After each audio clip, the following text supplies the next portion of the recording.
Hi hello నమస్తే welcome to మన 9 TV news కు స్వాగతం. అరెస్ట్ చేస్తారా? నేడు ఈడీ ముందుకు మాజీ మంత్రి కేటీఆర్. ఫార్ములా ఈ కారు రేసు కేసులో విచారణ, జోక్యానికి సుప్రీం నిరాకరణతో పార్టీలో గుబులు.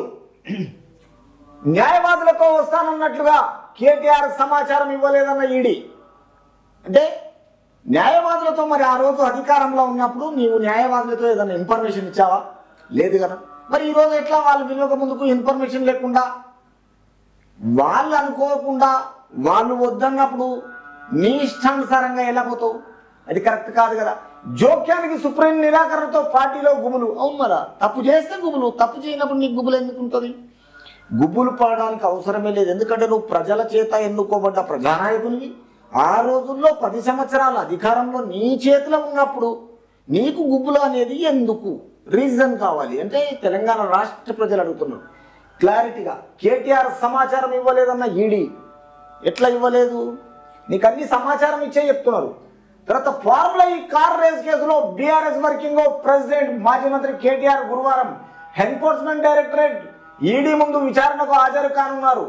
ఇదే కేసులో ఏటూగా ఉన్న ఐఏఎస్ అధికారి, నాటి పురపాలక శాఖ ప్రత్యేక కార్యదర్శి Arvind Kumar, HMDA chief engineer BLN రెడ్డిలను ఈడీ అధికారులు ఇప్పటికే ప్రశ్నించారు. ఆల్రెడీ ఐఏఎస్ అధికారులను ఇప్పటికే ఈడీ విచారణ చేశారు. కానీ ఇప్పుడు ఈ రోజు నీకు అధికారులను పిలిచినప్పుడు కేటీఆర్ గురువారం ఎన్ఫోర్స్మెంట్ డైరెక్టర్ విచారణకు హాజరు కావాలని క్లియర్ గా మీకు ఇచ్చారు.